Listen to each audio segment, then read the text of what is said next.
Hi, you guys, and happy New Year's Eve. This is Angie with Beauties and the Bigfoot. And today, what I wanted to discuss with you guys is gifting and the Bigfoot. Something I thought about with this last Christmas day that I gifted them. What people don't always realize is that our forest friends are like we are. They have various tastes. There are foods that they like. There's foods that they don't like. It's just a matter of experimentation. So what I'm referring to is I left a apple pie at location number 2 for Mel. And it was still there the next day and it was knocked off the tree. Now I know he was around. I know that he saw me leave this pie on this tree structure because as I was leaving, after I had the camera turned off, I got one of the loudest wood knocks that I have ever heard to date. It was not too far from where the structure was that I left the pie. And he's a knocker. I have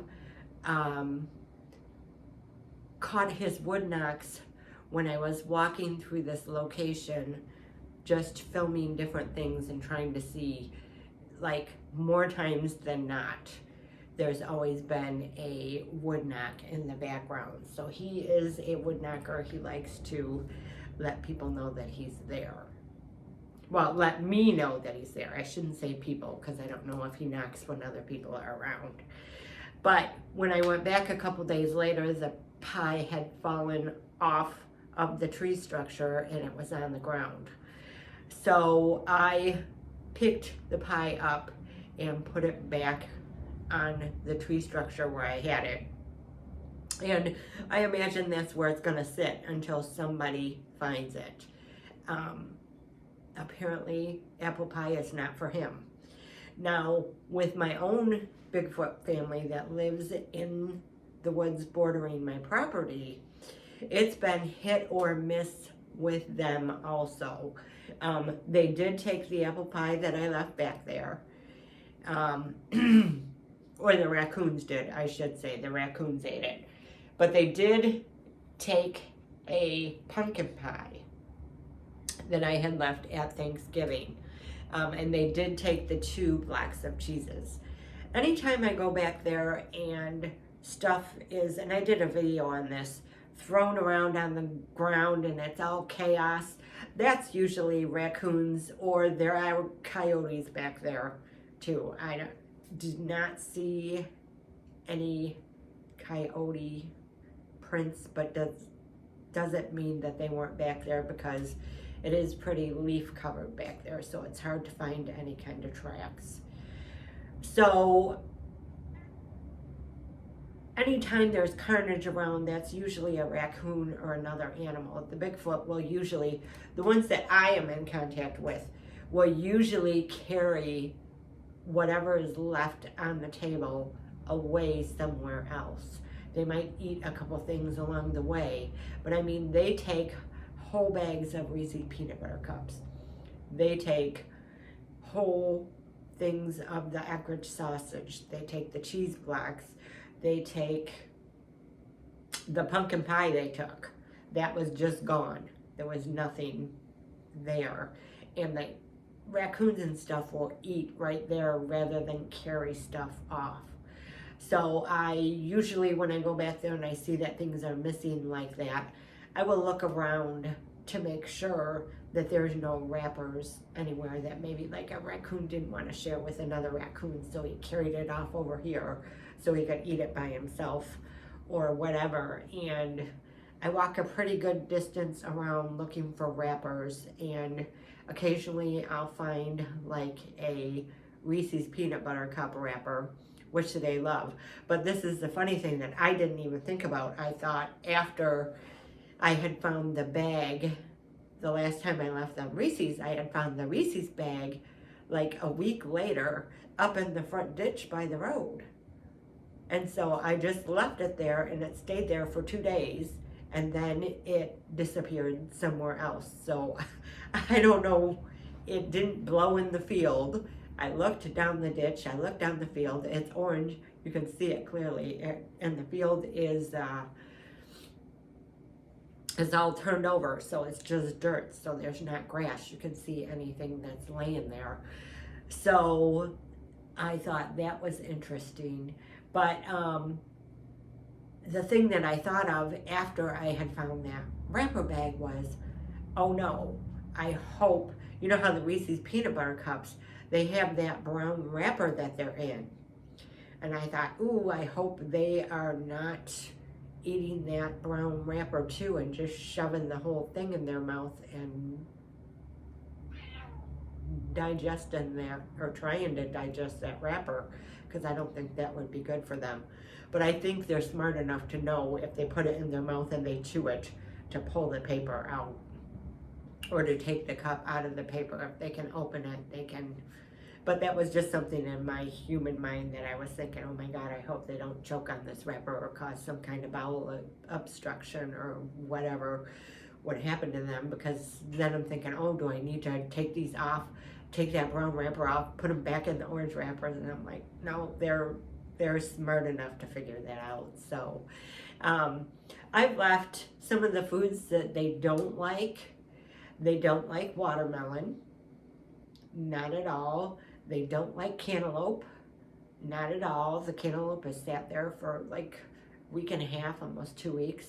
The watermelon, something came in and ate it after about a week, and there were small teeth marks, so I'm assuming it was some kind of raccoon or squirrel or something like that. I put a bag of potatoes out there because they seem to like French fries. So I thought, oh, maybe they'll like the bag of potatoes. Sat out there for, I think it was 2 weeks before I finally threw it away. So it's hit or miss. I've never left. They love peanut butter. The whole jar disappears. The lid will be left on the table or on the ground, and then the jar of peanut butter, which is pretty big. It's one of the larger jars that I leave out there because they're large. So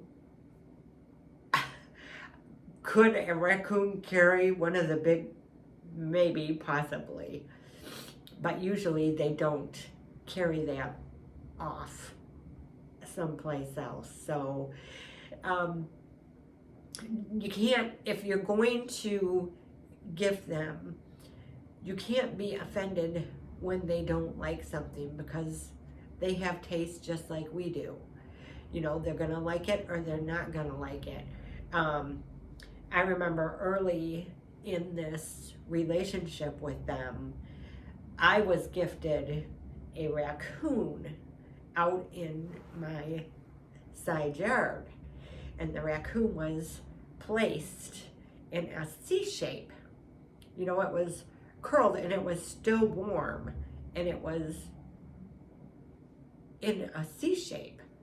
And I had walked by there because I came from the front and went around and did something in the back, and then I went back the way that I came, and there was the raccoon. The raccoon was not there the first time that I went in there. Well, I don't eat raccoon. I didn't have any interest in having the tail or the skin. So I thanked them and I said, don't be offended. Thank you so much, but I have to put this in the garbage. So that's what I did. So that was like, what, a year and a half ago, a little bit over a year and a half ago. So I have never been gifted another animal since, which I'm okay with that. If they want to gift me A cow, I would not be sure about that either. I'm sure that would be a problem for the farmers, so I would rather if they did not do that. But beef or chicken is probably the only thing that I would eat, and I would be hesitant on that just because of the fact that you don't know how long that it has been dead, and you have to worry about intestinal stuff and diseases and all that other things. So, which is something that they, I would imagine, have to worry about too, but they probably have such iron stomachs that it doesn't bother them.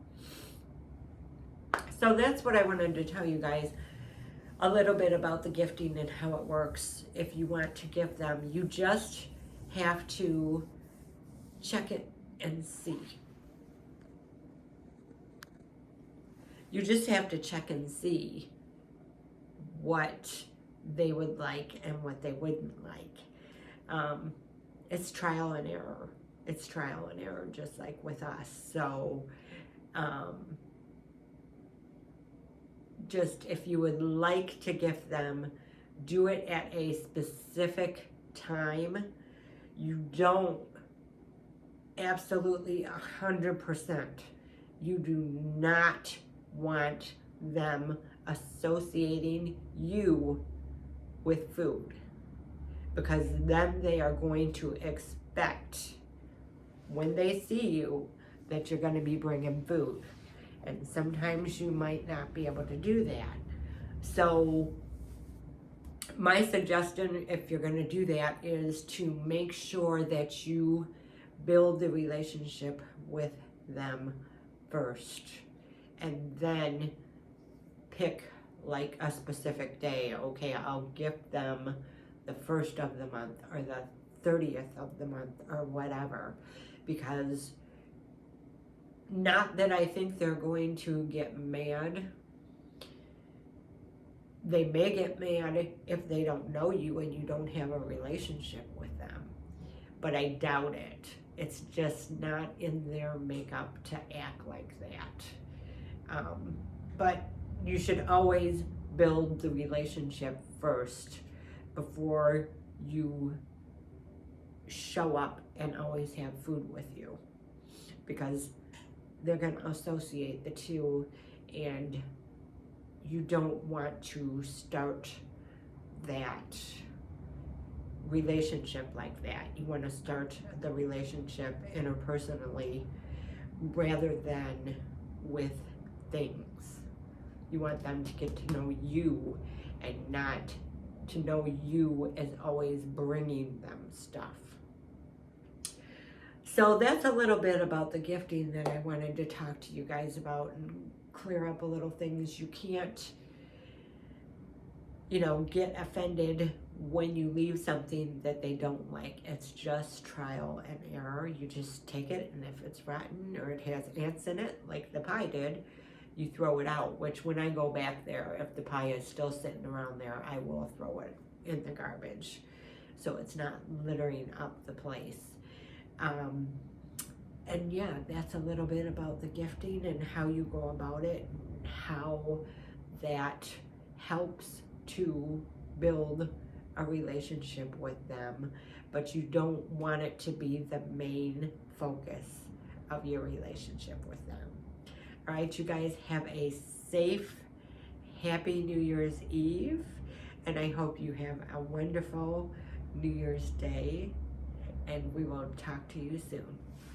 And thank you, by the way, thank you for subscribing to my channel and coming along as I document my journey with my Bigfoot family and with the other Bigfoot that I encounter, which are quite a few. They just, once you start talking to them and they trust you and you have that rapport and they know that you are not going to do anything to endanger them or their families in any way whatsoever.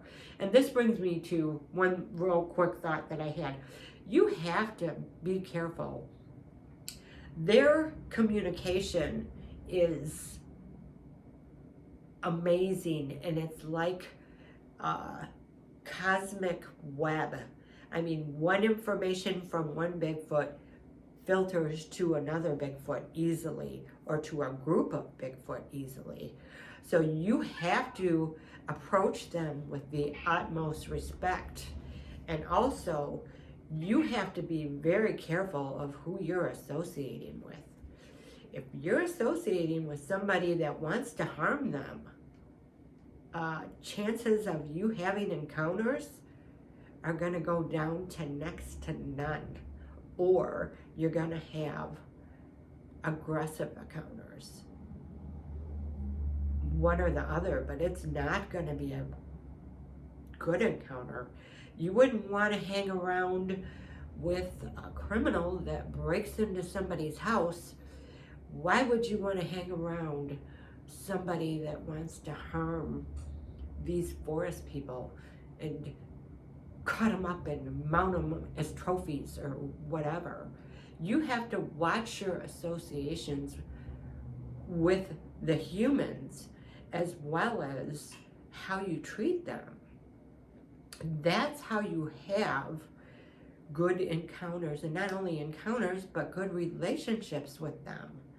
It's a matter of respect, and you have to give and get that respect back. You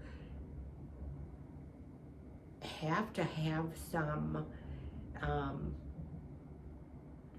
integrity.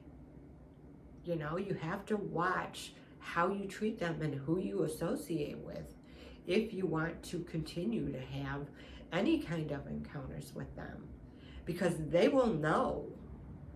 They will know. So I wanted to make sure I got that in there, because I was thinking about that, and I was like, oh, I should make sure people know. Watch your associations, because they're either going to leave you alone and no more interactions, or you're going to have bad, aggressive interactions. If you're associating with people that want to harm them, and why would you want to associate with somebody that would want to harm these forest people? They need to be protected and put on the endangered list, and